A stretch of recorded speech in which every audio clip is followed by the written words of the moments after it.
Hi there, my name is Malcolm Wilkinson, and welcome to Millennial Meals, a place where we show you how to make delicious meals and treats right in your own home. So on today's episode, I just want to keep it really simple, so nothing too crazy. So today, we're going to be smoking cheese and salt. Let's get smoking. So for equipment, you're going to want wood pellets. So this is going to be the wood that we're going to be using to give our food that smoky flavor. A smoking cube to hold our pellets. A little bit of a paper towel, maybe like about half a sheet that we'll put inside the cube after when we doused the paper towel in oil. A lighter to help light the paper towel that we doused in a little bit of oil. A smoker to hold our cube and our cheeses and salts. For ingredients, you're going to want to use kosher salt. You can use others, but for this instance, I'm going to be using kosher salt, coarse grain. And for the cheeses, I'm using 2 blocks of cheddar cheese and 2 blocks of pepper jack cheese. Alright, so one of the first things we're going to want to do is we want to fill up our smoke tube with our pellets. And then what we're going to do is we're going to douse a little bit of a paper towel in oil, stuff it at the top, and light it. And we're going to let that cook for about 5 minutes. So for right now, I'm going to fill this little smoke tube with some pellets.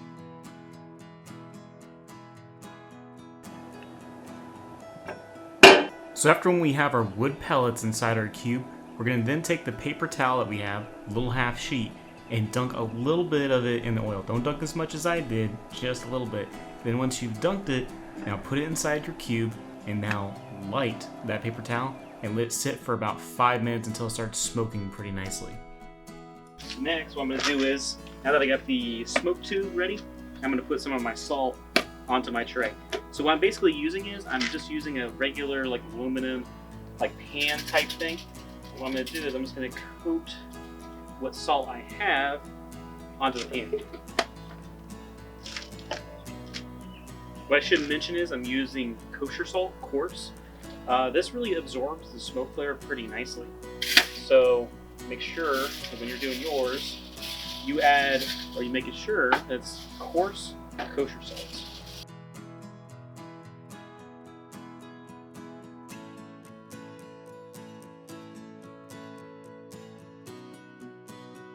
Alright, so when you have your smoking tube, you want to make sure you want to put it on the left-hand side and rest it on the wedgie, so that way the smoke is going to waft over all of our food. That said, let's start letting this thing smoke.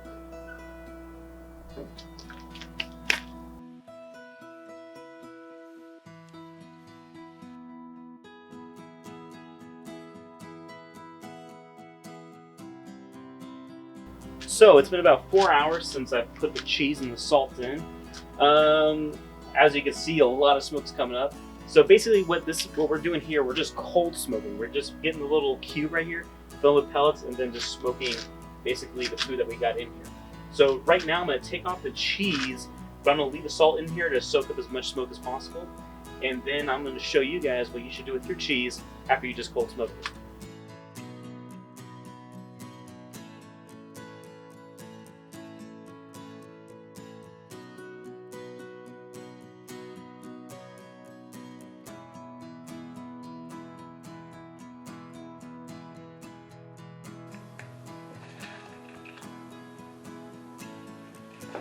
Now we're done. You can see the white kosher salt that I had originally now has this nice orangish tone to it because it has all that nice, unique, smoky flavor.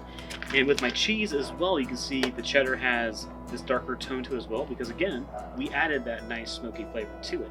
With that said, this is how you make smoked salt and smoked cheese. Y'all stay safe and have a good one.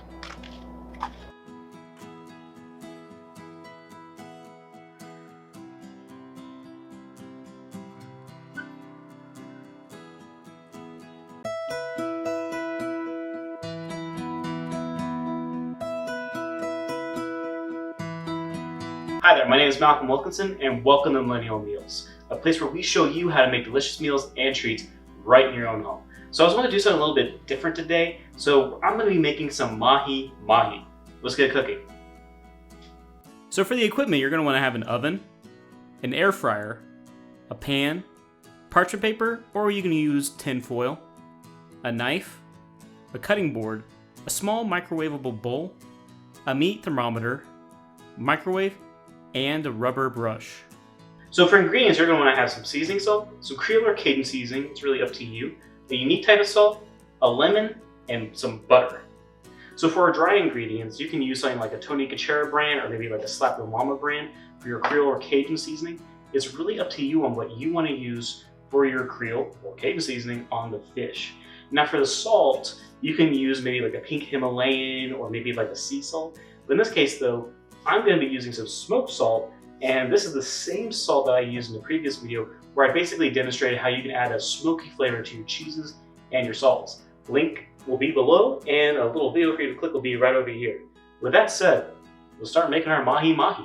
When it comes to mahi-mahi, you can cook it on the stove, you can cook it in the oven, air fryer, or even on the grill. But in this case though, I'm going to be cooking it in the oven and the air fryer. I'm going to show how you can do that. But first, we're going to be showing the oven method. And in this one, I'm going to be putting it up to about 400 degrees.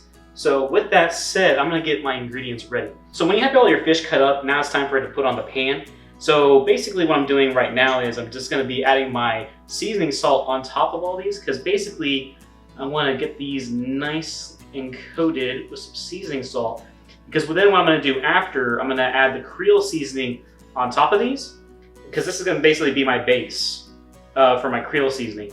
So I'm going to add that first. And I have the parchment paper because it's going to make it a little bit easier for me to clean up after when everything is said and done. Again, you can use different type of salt or seasoning salt, it's really up to you. But again, this is going to be basically the base to my fish.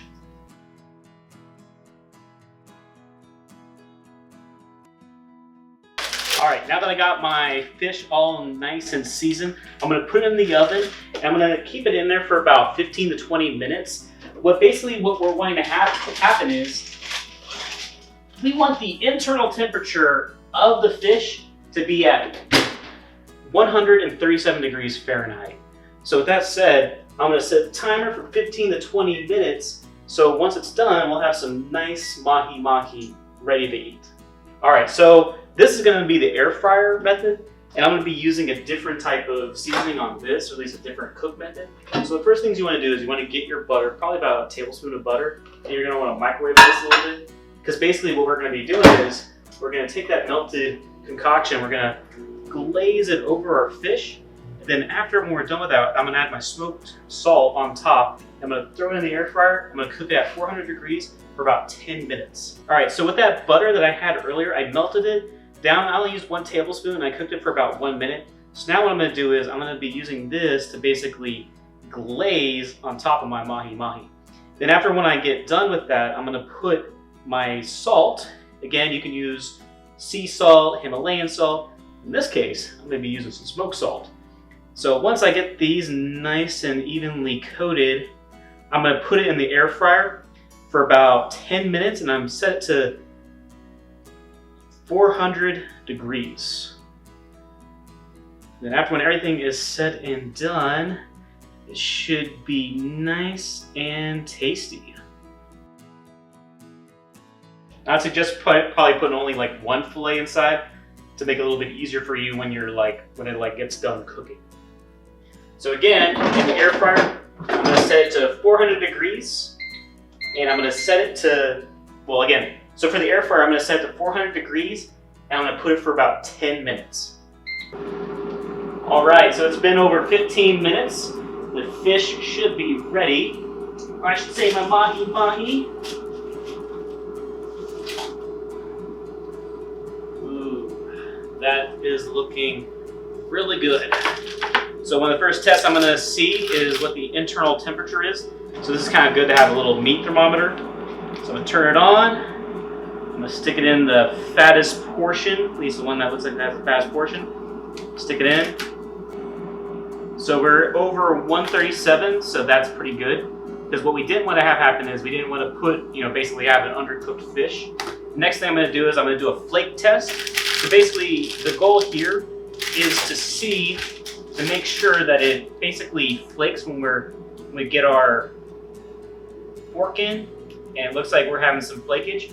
So that said, this is how you bake, or I should say oven cook, your mahi-mahi. So again, when it comes to mahi, you want to make sure that the internal temperature is about 137 degrees, because you don't want to eat uncooked fish, or I should say undercooked fish. And also, this is like an easy way of cooking it inside your oven. And pretty soon, the fryer, or I should say the air fryer, is going to be done with the mahi-mahi as well, because I got another fillet cooking in there. Again, 137 degrees for the internal temperature. I cooked in the oven for about 400 degrees. I cooked it for about 17 minutes. At the end, it should have an internal temperature of 137, and the fork test, when you put it inside, should flake a little bit. So there shouldn't be like a whole bunch of resistance. So it shouldn't be like all in one go. Like it's not like, basically it's just rigid, like it's still undercooked. So with that said, now we're going to be having our air fryer almost ready.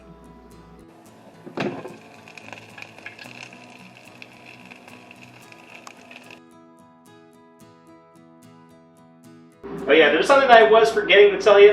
It was adding a little bit of that little bit tiny dash of lemon taste on top of my fish. I knew I forgot something when I pulled it out, but I think it was because I was enjoying the smells and other fun things like that. But yes, this will finish off the mahi-mahi in the oven. I'm not going to do it with the air fryer because I'm kind of curious at what that's going to be like as far as the concoction I made. But for this, I am definitely going to add a little bit of a lemon taste to my mahi-mahi. It's been oven baked. So when it comes to the mahi-mahi in the air fryer, it's a really easy way of doing things because I just pulled this off just a couple of minutes ago. Now with the air fryer method, it's pretty quick and easy. Just make sure when you're using the air fryer, make sure you just cook, well, I should say clean it before you use it. So if you've been using it for like a week, you haven't cleaned it, you definitely need to clean it because you don't want to have any kind of like electrical fires or anything crazy like that. But that said, this is how you make mahi-mahi in the air fryer and the oven. Y'all stay safe, have a good one. Oh, y'all still here? I guess, hey, here's a fun fact for you. Mahi-mahi means very strong in Hawaiian. Y'all stay safe, and have a good one.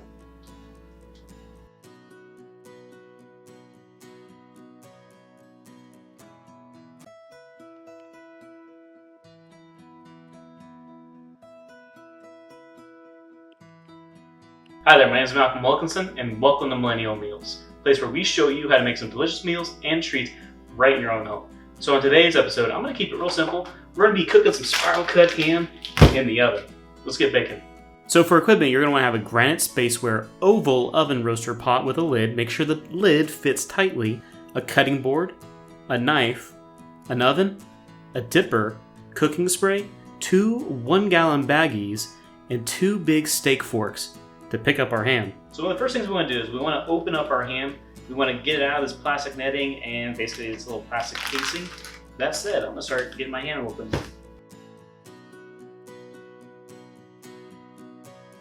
Alright, so make sure you have a nice big pot that can seal pretty well. I've seen some people use like aluminum foil to kind of like cover their ham.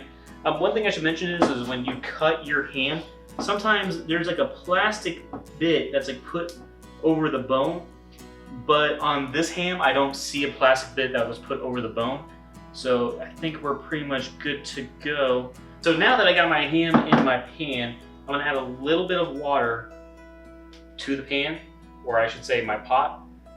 What basically we're going here for, we just wanna have a thin layer of water. We don't wanna have it like basically it's like covered to the top, just a very thin layer of water in a pot or whatever pan you're using. In this case, I'm using this little pot, and what I should say is want to make sure that when you're cooking the ham, it's a really tight fit, like especially if you have like a lid like this. That's why some people use like basically like aluminum foil and things like that. Basically, I just added some water into my pot basically. So when it comes to when you're cooking the ham, you want to set your oven to 250 degrees, and for every pound, basically what your ham is, you want to cook it at 12 to 15 minutes. And what I got right here is about a 10-pound ham. So I'm going to cook it in the oven for about 2.5 hours. With that said, I'm going to start baking this ham. So what I should mention is that this ham was already cooked, so technically I could have already taken off the slices and eaten some. But I feel like when you cook it, you kind of give the ham a little bit of a better flavor. And look at all that nice steam just rolling right off our ham. So what I'm going to do now is I am going to take the ham off and put it on my plate. There we go.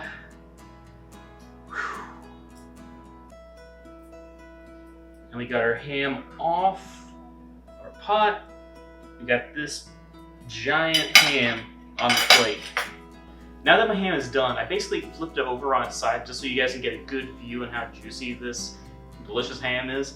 What I should say, so we got a lot of extra juice in our pot or our pan. What I like to do is I like to pour it on top of my ham, just add a little bit more of that nice juicy flavor to it. You can also use this for like ham and beans and some other dishes, but right now I'm just pouring it on my ham.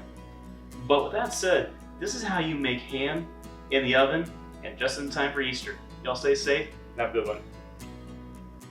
Here's a bonus video for y'all. I'm taking off the already pre-sliced ham bits off the bone and putting it to the side. Now I'm using this ham to the side to basically use for like ham sandwiches or to throw on crackers. But the goal here for me is to try to get as much meat off the bone as possible, because as you'll see in a bit, I'm going to take the bone and put it inside my pot. Well, now I have these fairly big chunks of ham. Well, I'm just simply going to cut those into smaller pieces, so that will go inside the pot or its own little baggie. Once everything's cut up, I put the already pre-sliced ham bits inside 1 gallon baggie for meals in the immediate future. And another gallon baggie, what I do is I put those bigger pieces of ham inside, I throw the bone in, then finally I just pour all that nice juicy ham liquid inside, and then I throw them in the fridge for another day. With that said, y'all stay safe and have a good one.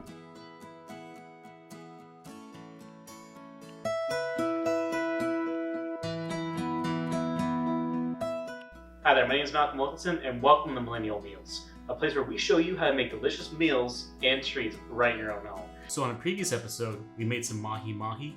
Well, today we're going to be making some delicious swordfish. Let's get cooking. So for equipment, you'll need an air fryer, a small microwavable bowl, a meat thermometer, a microwave, and a rubber brush. For the ingredients on this meal, we want to have some butter, so about 2 tablespoons of butter, and some smoked salt. Now you can use some Himalayan salt or some sea salt, but in this case, I'm going to be using some smoked salt because I used it on the mahi-mahi and it was absolutely scrumptious. So what we want to do is we want to microwave our butter a little bit. We want to like glaze that over our swordfish. Once we think we got it pretty nice and I guess buttered up, we're going to throw some of our salt on there. Once you have a good amount of salt on there, now we're going to throw it in our air fryer. So we're not going to be using the oven this time because when it comes to swordfish, you do not want to use the oven, because especially when it's like a steak form like this. So we're going to be using the air fryer. Some people also cook it on the stove or on the grill, but in this case we're going to be using the air fryer. So what I'm going to be doing is I'm going to be putting the air fryer, set it to 400 degrees, and I'm going to put it in for 20 minutes. Once it gets halfway, I'm going to take it out of the air fryer, flip it, glaze the other side with the same concoction of butter and smoked salt, then cook it for another 10 minutes, and then it'll just be absolutely just delicious. Oh, and one last thing I forgot to mention is that I'm going to be throwing a little bit of lemon juice on it because it tasted pretty good on the mahi-mahi.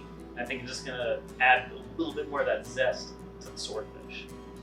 So we just hit the 10-minute mark, so now what I'm going to do is I'm going to flip it. And what I'm going to do is I'm going to then, like I did before, I am going to glaze my swordfish like so. So once I think I got it nice and good coated on that other side, the side that hasn't been seasoned yet, I'm going to then, oh crap, and make sure you have enough stuff to basically hold, to clean up your area, because you don't have that mistake. So after when I put my butter on, I am going to put my smoked salt on top. And then what I'm going to do is I'm going to put it in. Cook it at 400 degrees in 10 more minutes. When that's done, it should be awesome and delicious. So I'll see you guys in 10 minutes. Ooh, that looks so good. So now our swordfish is done. I should say my swordfish steak is done, and it is flaky, which is a good thing. I'm going to check the internal temperature, because the internal temperature on a swordfish steak should be about 145 degrees. So I'm going to check the steak that I just pulled off. Okay, looks like we're good on that front.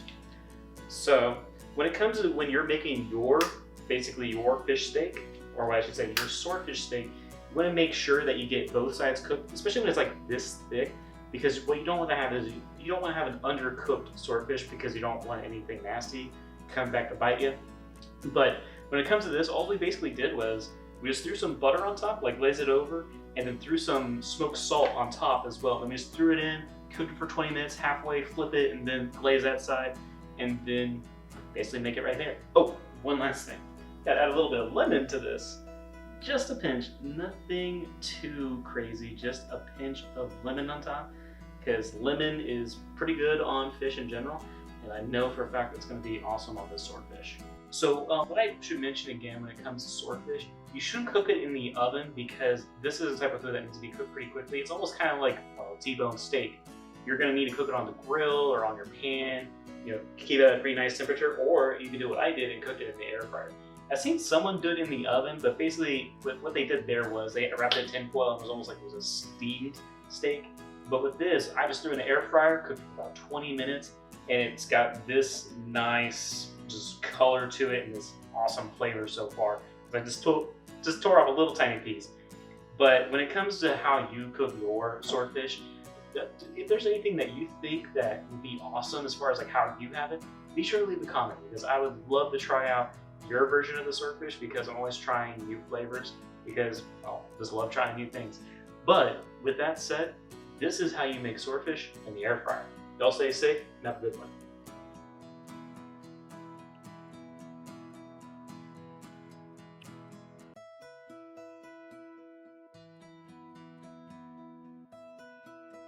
Hi there, my name is Malcolm Wilkinson, and welcome to Millennial Meals, a place where we show you how to make some delicious meals and treats right in your own home. So in the spirit of keeping things simple, today we're going to be making some ham and beans. Let's get cooking. So for equipment, you're going to want a crock pot, a large bowl, a sifting bowl, a knife, a cutting board, measuring spoons, more particularly a teaspoon and a tablespoon, a weight scale, a large skewer fork, and a ladle. For starters, one of the first things you want to do is you want to get your beans ready. So for this recipe, I'm going to put in 1 pound of beans, which is about 16 ounces. So I'm just going to measure out our beans. All right, looks like we're just a little hair over, but that doesn't matter, as long as I got the beans that I need. So what you're going to want to do next is you're going to want to put that inside a bowl. Now think of this stage as our sorting stage because even though these beans have been cleaned and sorted, there may be a chance that there's a rock inside, and trust me, you don't want to find a rock when you're eating your ham and beans. So I'm going to show you that sorting method and then what we do after that. So this stage, what we're doing is we're wanting to sort our beans because the reason being, like I said earlier, even though it's been cleaned and sorted, we still want to check to see how our beans look. And the reason being is we're looking for ones that don't look so good, but the big one that we want to look for is a rock because we do not want to bite into a rock at this stage. Well, definitely when we have the whole meal finished. Oh, here we go. Yeah, so even though it looks like a bean, so even though this looks like a bean, that's really a rock. So we definitely do not want to have this inside our ham and beans. I'm going to keep looking, and after when I think I have exhausted this little bean pile, I am going to go and then basically clean the beans. Okay, I believe I got all the rocks out. Cool. Next what I do is I throw my beans inside my sifter bowl. Then what I want to do is I want to start washing my beans. This is just so we can get some maybe dirt off of them. Like I said, this is kind of like I said earlier, where even though the beans have been cleaned and sorted, we still just want to do our due diligence and just give it another go, because it definitely doesn't hurt to re-clean our beans. Now that the beans are clean, I'm going to throw them back into the white bowl I had earlier. And now I'm going to fill this white bowl with water. I'm going to fill it up to the point where it's about 3 inches above the beans. So with the water, we want to fill our bowl up to about 3 inches above the beans. So right there, it looks only to be about 1 inch, so I need a little bit more water. All right, looks like that's about 3 inches above the beans. So now what I'm going to do is I'm going to now put some salt in this bowl. Now that we have our beans sorted, washed, and basically bathing in this water, The next thing we want to do is we want to add about 3 tablespoons of salt. The reason why we're doing this is because it helps keep the skin on these little pinto beans, and also it helps reduce the amount of gas you may get when eating some beans. So I'm going to add the salt now. Since we've added salt to our beans, now we're going to let it sit overnight until tomorrow, where then we can begin the next process of making our ham and beans. With that said, I am not going to stay up for that, so I'm going to be going to bed. But for you guys, that should be only about 2 seconds. But otherwise, good night, y'all. Now that my beans are finished soaking, what I'm going to do is I'm going to use the sifting bowl to basically just rinse them off. Then I'm going to throw them inside the crock pot. Alright, so my beans have been rinsed, and now I'm going to pour them into my crock pot. So if you guys remember on a previous episode, we made some basically spiral cut ham in the oven. Well, this is the bone, the juice, and the ham that was left over. So what I'm going to do is I'm going to take that and pour it inside my bowl. So I'm going to add 1 large onion to my crock pot. So basically what I'm going to do is I'm just going to dice it up, and then I'm just going to pretty much just throw it inside the pot. So I'm going to use about 6 cloves of garlic, and what I'm going to do is I'm just going to basically peel off the skin and cut them kind of like how I did with the onions, because that's going to be all going together in here. So for ingredients, you're going to want 2 teaspoons of black pepper, 1 teaspoon of thyme, 1 teaspoon of rosemary, and 1 bay leaf. Now what you're going to do is you're going to pour in your onions and your garlic, and then after that you're going to put in 6 cups of water. Now that the hardest part is out of the way, all my ingredients are inside the crock pot and we're ready to cook. So now all I gotta do is put the lid on top, set it to low, and let it cook for 7 to 8 hours. So I'll see you guys in 7 to 8 hours. So the reason why you didn't see me using like the kosher salt or my smoked salt is because the ham in the end tasted just fine. So the ham that I got already has a smoky flavor, but in this case, you can add some liquid smoke or some smoked salt, but this is a case-by-case basis, so when it comes to the salt, just add as much as you want to make it to the flavor you want it to be. Alright, so my pot roast, or what I should say, my ham and beans are done cooking. So I'm going to take off my lid. So it's been over 7 hours, easy. So at this stage, what you want to do is you want to check to make sure it all looks good. If you want, you can take a spoon, you can kind of like taste it, see how you like. But one thing I would say is make sure you remove the bone, because that's not going to really help us in what we're going to be doing. It's not going to add to the dish anymore. We pretty much used all that we can from the bone. So while you're pouring some of your ham and beans, make sure you look for the bay leaf, one of those ingredients that we added earlier, because you want to remove that because that's not really edible, and plus it's not going to be fun to bite into. And also, what I should say too is that when it comes to how thick you cut your meat, you can cut it like thicker or smaller, but if you make it too small, what will happen is it will almost like disintegrate inside your crock pot. So find a nice balance on what you like inside your ham and beans, but make sure like you get all the bones out. So like right now I got these 2 bones out. I'm still want to sift through just to make sure. Also, while you're sifting through, make sure you get the bay leaf out, because the bay leaf is not really fun to chew, and plus it's not really edible.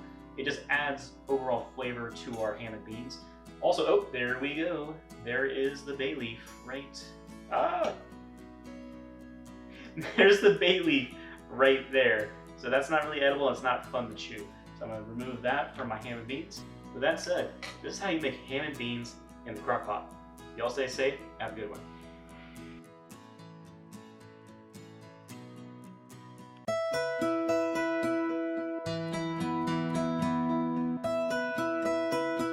Hi there, my name is Malcolm Wilkinson, and welcome to Millennial Meals, a place where we show you how to make some delicious meals and treats right in your own home. So in today's episode, we're going to be keeping it simple. We're going to be making some rice and beans. Let's get cooking. So for equipment, you're going to want to have a cutting board, a knife, a crock pot, a stove, a skillet, measuring spoons, and a measuring cup, rice cooker, spatula, and if optional, if you have it, a skillet cover for when you're cooking your sausages, and also your veggies.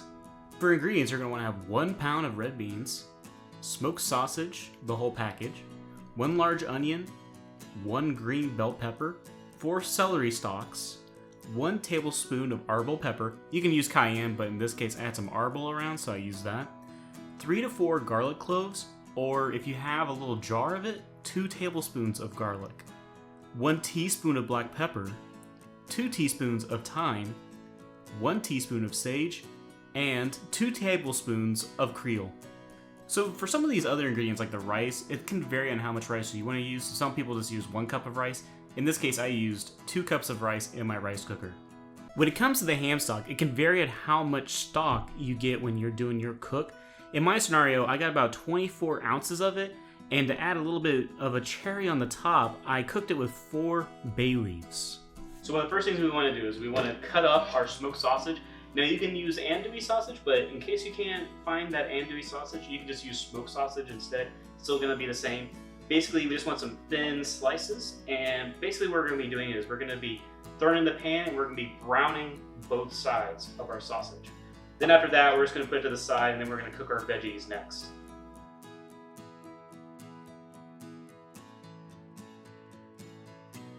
The goal here is to get both sides brown on the smoked sausage.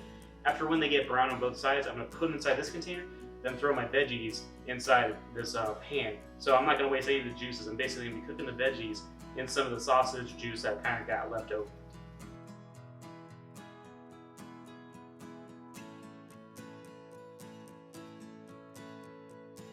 Alright, so the next step in our fun endeavor is that we're going to be cooking some onion, green bell pepper, and celery.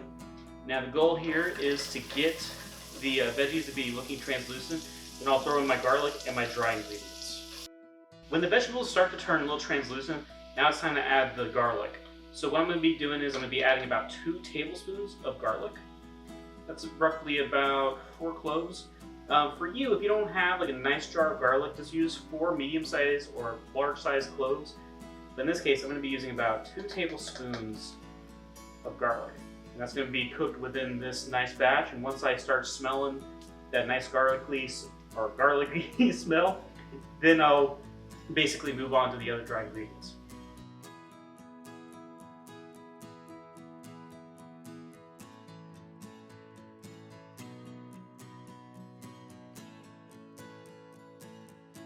When the veggies get done, what you're going to want to do is you want to throw them inside your crock pot. So when I throw the veggies in, the next thing that's going to come out is, or I should say, we throw it in, will be the beans, the broth, and our sausage.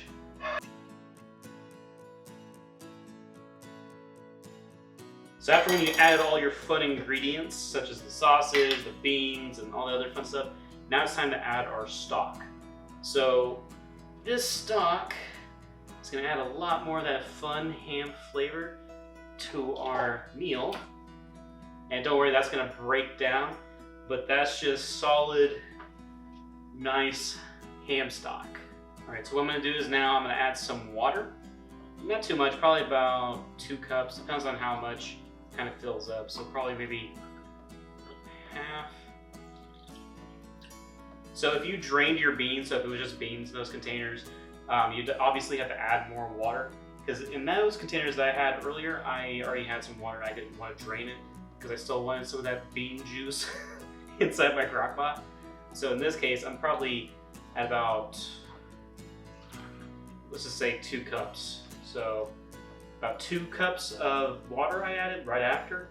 In your case, you're probably going to add about 6 cups of water to your beans or inside your crock pot. So now that I have all my ingredients inside my crock pot, I'm going to set my crock pot up to high, put the lid on, and let it cook for about 6 to 8 hours. So when it was getting close to the end of the cook time for my beans, I basically made some rice to have it ready to be served, just easy to go.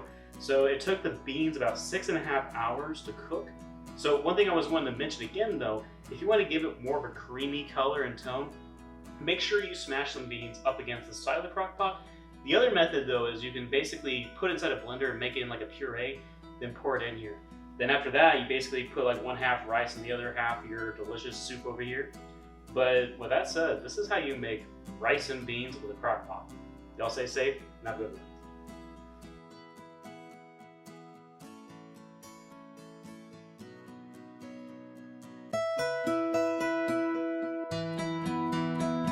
Hi there, my name is Malcolm Wilkinson, and welcome to Millennial Meals, a place where we show you how to make some delicious meals and treats right in your own home.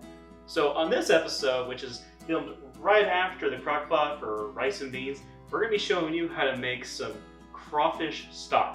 let's get boiling. So for equipment, you're going to want to have a bowl, a deep metal pot or maybe like a stock pot, a strainer to filter out our juices in the end, and a stovetop to heat up our pot. So let's just say you came back from a nice crawfish boil and you have a whole bunch of leftover crawdads. Well, obviously you want to take off the tails and eat those delicious buggers. But what I'm going to tell you is that when you take the tail off, you don't have to necessarily just throw away the shell. What you can do after is you can just throw it into the pan along with some of the other shells and basically boil those shells and make a stock from them. So what I'm also going to show you though is that when it comes to crawfish, like when you get them boiled or you go to like someplace, you don't want one that has a tail that's straight out. What that means is that this little sucker was dead before he got thrown inside the boiling pot. So you do not want to eat those because you could probably get sick from that. So what you basically want is you want a tail that's curled. With that said, what I'm going to be doing is I'm going to be taking off the tail on some of these crawdads and then throwing them in my pot. So then basically I can make my stock.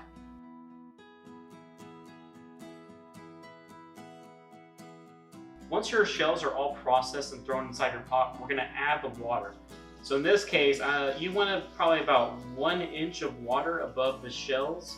So basically what we want to have happen here is that we want to cook our crawfish to a boil. Then after one hits a boil, we're going to lower down our setting to a simmer. We're going to let it cook for about 6 to 8 hours. And after that, we'll have some delicious stock that we can use for some other meals. With that said, I'll see you guys in about 6 to 8 hours.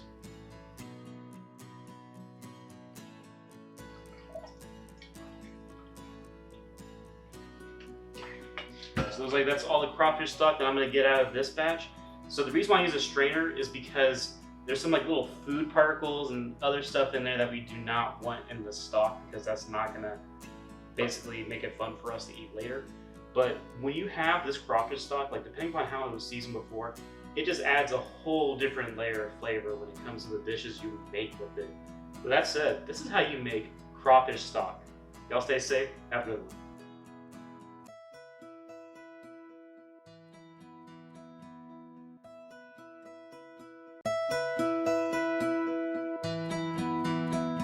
Hi there, my name is Malcolm Wilkinson, and welcome to Millennial Meals, a place where we show you how to make some delicious meals and treats right in your own home.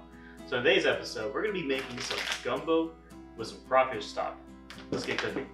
For ingredients, you're going to want to have about 2 pounds of chicken. You're going to have 24 ounces of crawfish stock, 1 onion, 1 celery or 6 stalks, 1 green bell pepper, 4 cloves of garlic, a gumbo mix, smoked sausage, the whole package, 2 quarts of water, some Creole seasoning. This is going to be more for adding a little bit of flavor if it's not up to your liking, and some rice. So I used about 2 cups of rice. Now, if you don't have crawfish stock, you can also sub it with maybe some chicken stock, but in this instance, I'm going to be using some crawfish stock that I made in a previous video. For equipment, you're going to want a cutting board and knife, a pan with a cover, a stove, a spatula, a ladle, a deep stainless steel pot, a whisk, and a rice cooker. So for the sausage, you might want to use something like maybe like andouille sausage, but in this case, smoked sausage would do just fine. So basically what I'm going to do is I'm just going to open this, cut it up, and then throw it in a pan, and then brown it on both sides, and then set it to the side. After when you throw the sausages into the pan, you're going to want to cook them until they're brown on both sides. But while they're cooking, you can go ahead and cut up your onion, celery, garlic, and green bell pepper. Once the sausages turn brown on both sides, you're going to want to take them off the pan and set them to the side. Next, you're going to want to throw your chicken into the pan and cook it until it's not raw. There's no need to season it, as it'll get its flavor from the gumbo pack and other ingredients. Alright, so now that my chicken is done, now I'm going to throw in the holy trinity of my vegetables, which is going to be my celery, my green bell pepper, and my onion. I'm going to wait till it gets translucent. Once it gets translucent, I'm going to add in my garlic.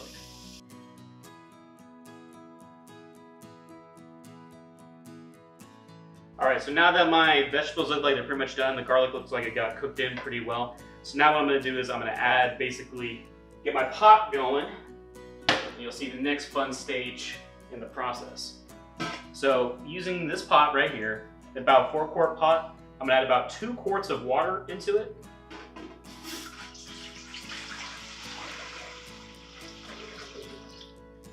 With that, then I'm going to add my gumbo mix. So once you have your gumbo mix inside your pot, make sure you just get any like clumps out of there. And you can use like a whisk to do that.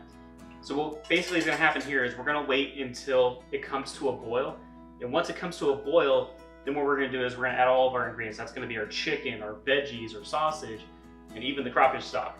So I'm going to wait for this to get to a boil, and once it's done, coming to a boil, I'm going to add in all my other ingredients. All right, so once your pot comes to a boil with that mix that we have in there, now it's time to add all the other ingredients. So that's the veggies, the sausage, the chicken, and the crawfish stock.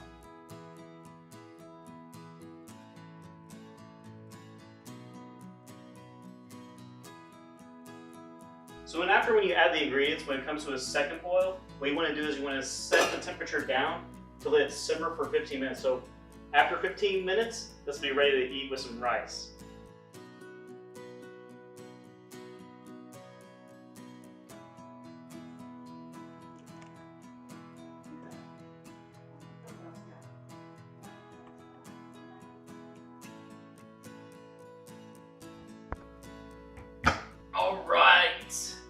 So looks like my gumbo is finally finished. So basically all I did was I just put 2 quarts of water in here, threw some gumbo mix, cooked it until a boil, and then after when I got to a boil, I threw in all my other ingredients, let it get to a second boil, and then I just let it simmer for 15 minutes after that. And right now, I got some amazing gumbo in the pot. So I just poured myself a nice big bowl of gumbo. Some of you might notice that I might have put too much rice, but for me, I love rice. It's one of my favorite side dishes of all time, and this is the best way I love having it. So another thing I should say is if the flavor is not quite to how you like it, you can always add a little bit more Creole seasoning. There's a couple brands you might want to use. I'll put some over here, but we use our own home blend here, and this is how we love it. And for me, I love having my rice just like this. Also, I should mention again is when you're cooking, make sure you stir it periodically. Mainly trying to scrape at the bottom, because what we don't want is we don't want to have a whole bunch of the ingredients kind of burning at the bottom of our pot. But basically, this was an easy way of making gumbo. All we really did was we cut up all of our ingredients, got it all cooked up, we got our pot out, we threw a mix in with 2 quarts of water, got it to a boil. After we got to a boil, we threw all of our ingredients in, got to a second boil, and once it hit that second boil, we basically just let it simmer for 15 minutes. And for 15 minutes, this is what we got. Also, you might want to get your rice ready while it's getting in the simmering stage. With that said, this is how you make quick and easy gumbo. Y'all stay safe, have a good one.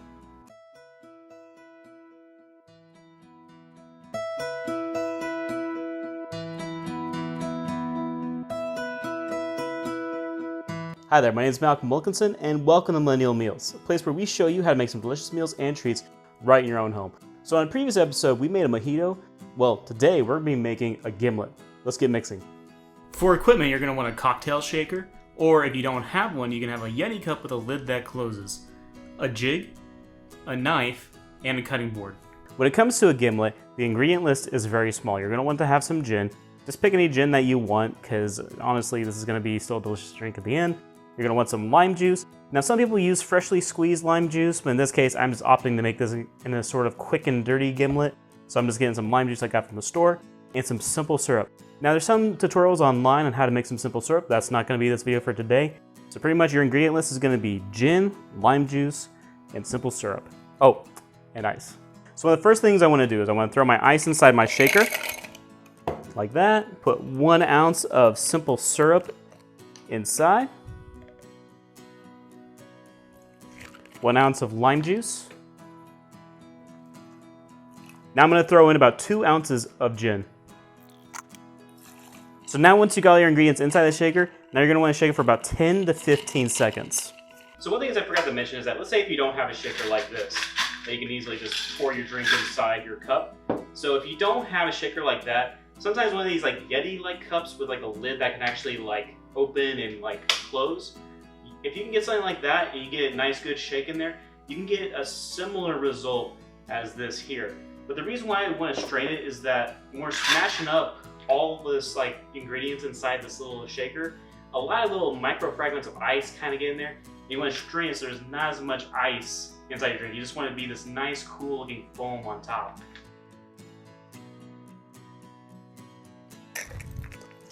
Okay.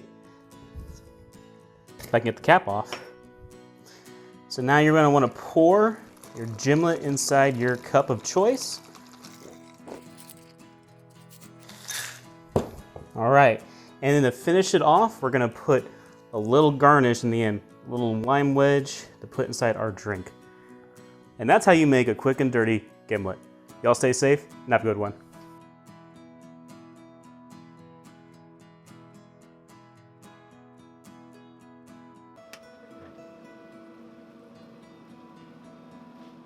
For this special episode of Millennial Meals, we're adding a delicious smoky flavor to brisket, ribs, and chicken for a grand smoke-a-thon.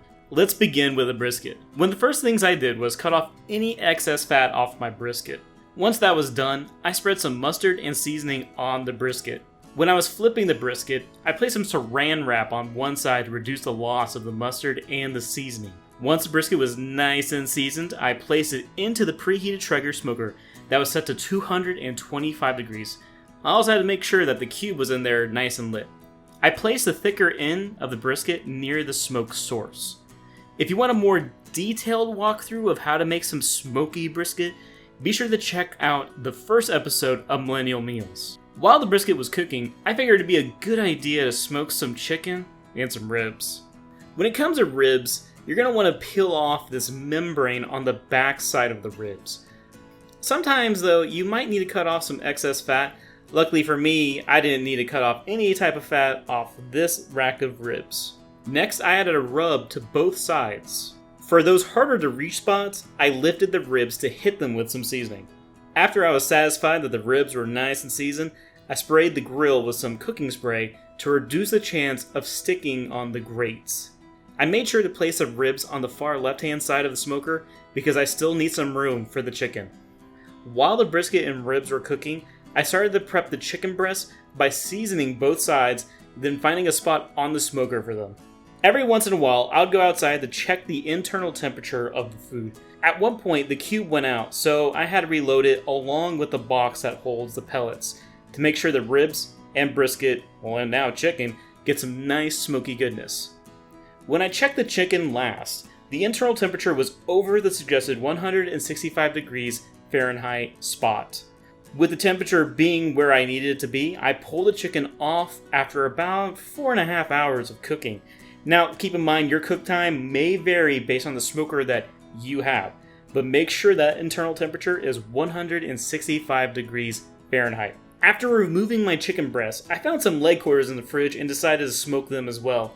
Now with these leg quarters, I want the internal temperature to be the same as when I was trying to cook the chicken breasts. The next thing that finished was the brisket.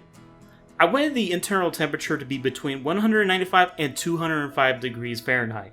I forgot how long I had it in the smoker, but generally it takes over 12 hours to thoroughly cook and give that brisket a nice smoky flavor. The last, but certainly not least, to finish was the ribs.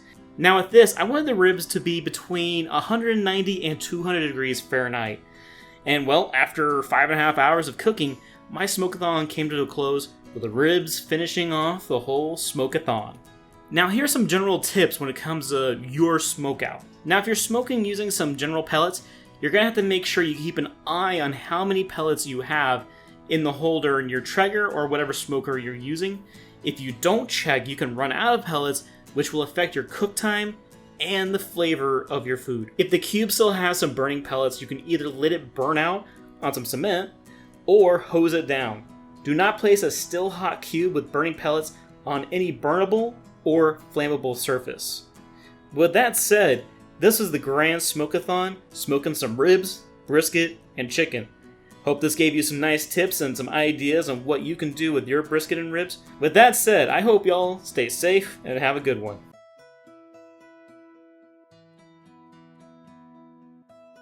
Hi there, my name is Malcolm Wilkinson, and welcome to Millennial Meals, a place where we show you how to make some delicious meals and treats right in your own home. So in this episode, I just want to make something that would last a long time. So today, we're going to be making some pork jerky. Let's get cooking. So for equipment, you're going to want a tumbler marinator. You can use a plastic bag if a tumbler is not available. Just keep in mind that if you use a plastic bag, it's going to take a lot more time than the tumbler machine. A slicer or a knife, large bowl and a small bowl, cutting board, a dehydrator, and then optional if you do not have a dehydrator, an air fryer, because this recipe is still good without the dehydrator. For ingredients, you're going to want a pork tenderloin, soy sauce, Worcestershire sauce, brown sugar, chili garlic sauce, sesame oil, garlic powder, onion powder, black pepper, and then finally, curing salt. So when it comes to the pork that you're going to be using, some people what they do is they use chicken or they might use turkey. I've seen turkey a lot of times. And some people use beef, so that's why you always hear beef jerky. Well, in this case, the pork loin was pretty cheap. Like I got it really good, like good deal at Tom Thumb. And also with this slicer, I can get it into these nice thin slices, and it's almost like a serving size when you think about it. But one of the things that I'm doing here is that I have this semi-thawed out pork loin. And the reason why I have it semi-thawed out, at first I had it frozen, and now I'm letting it kind of like basically at this stage. And the reason being is it's a lot easier to use a slicer to basically cut it all up. So with that said, I'm gonna start slicing up this pork tenderloin.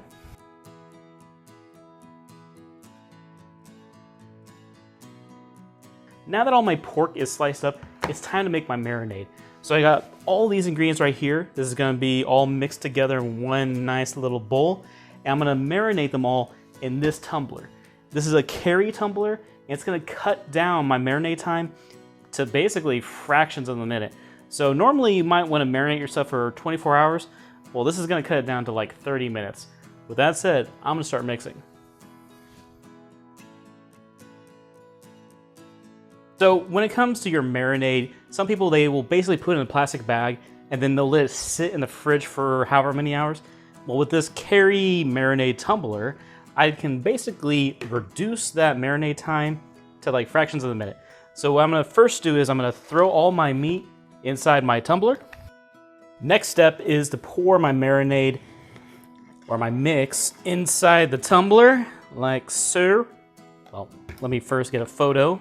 Now that all my meat is inside the container, now I'm gonna pour in my marinade. So I'm gonna put my lid onto the tumbler. I'm gonna take a picture of the settings so then you can see a better view of what I'm doing. So I have it on the unlock position right now, so I'm gonna turn it to the air position, or at least I'm calling it the air position. And this is where we're gonna put our tube inside. We're gonna turn on our carry tumbler, and then we're gonna suck the air out. All right, now what I can do is I'm gonna turn it to the lock position. I'm gonna gently take this out. I'm gonna put this back in for the tubing at least. Whoops. All right, now that it's nice and sealed, I'm gonna put my tumbler down, like so. All right. Then I am going to add about 15 minutes. Well, I'm gonna add an extra 15 minutes to this. So now what I'm gonna let this do is I'm just gonna let it marinate for about 30 minutes. Then once we get back, this thing will basically had hours worth of marinade done in a nice 30-minute time span. With that said, I'll see you guys in 30 minutes. Now that my pork jerky is done marinating, I'm gonna place them onto these trays of my dehydrator, and then once they're all loaded up, it's just gonna be playing the waiting game. With that said, I'm gonna start loading up these trays.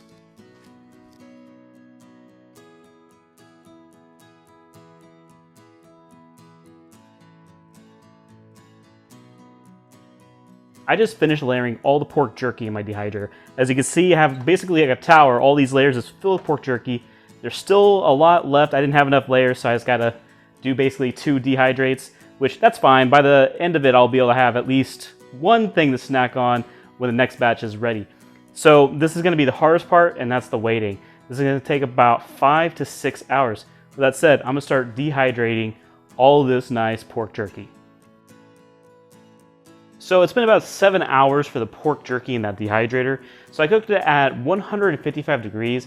You should cook it at 160, but this thing, the top that it can go to is only 155. So the next step is I'm gonna take the pork jerky off.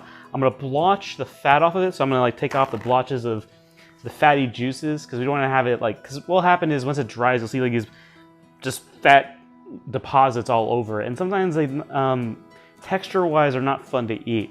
With that said, I am going to take the pork jerky off, gonna blotch out the fat. I'm gonna put it back on the trays to cool off, because I'm gonna put it in plastic bags, and I don't want the plastic bags to get all steamy and stuff and possibly re-moisturize them. So that said, I'm gonna start blotching off the fat on this pork jerky. Well, pork jerky.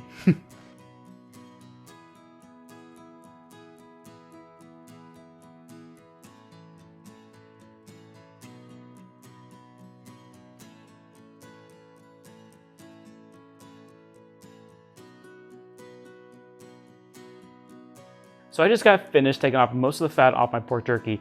I let it cool down, then I put it in this bag, and right now I'm letting it air out because I don't want a whole bunch of condensation to form when I put it inside the fridge. Now, at the beginning of this project, I started off with 7 pounds of meat. And well, after when I threw my first batch of pork on the dehydrator, I got about 26 ounces worth of pork jerky. Now, I have a lot of pork jerky left, but I want to use that for other projects. But one thing I want to mention is that let's say if you didn't have a dehydrator, because the one I had, I mean, it was basically like a huge tower. Well, if you don't have a dehydrator, you may have an air fryer, which I hope you do.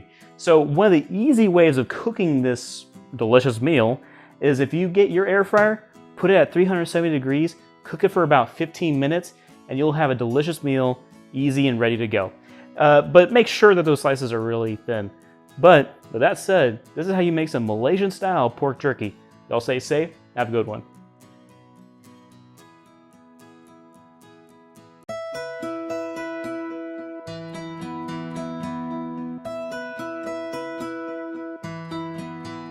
Hi there, my name is Malcolm Wilkinson, and welcome to Millennial Meals, a place where we show you how to make some delicious meals and treats right in your own home.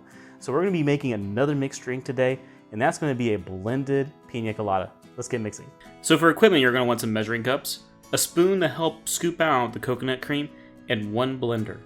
So for ingredients, you're going to want to have your rum. Some people use white rum, but I'm going to be using this type because I like it in this pina colada. So coconut cream, some pineapple juice, and then finally, well, some ice, because we're going to be making a blended smoothie. Well, blended pina colada. So now we're going to get to the mixing part.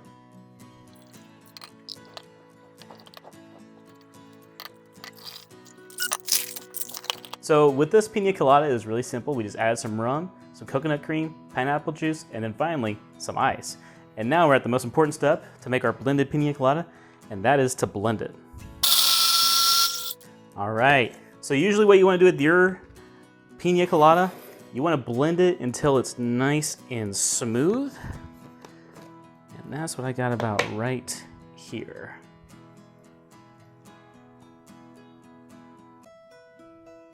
All the way to the top. With that said, this is how you make a blended pina colada. Y'all stay safe and have a good one.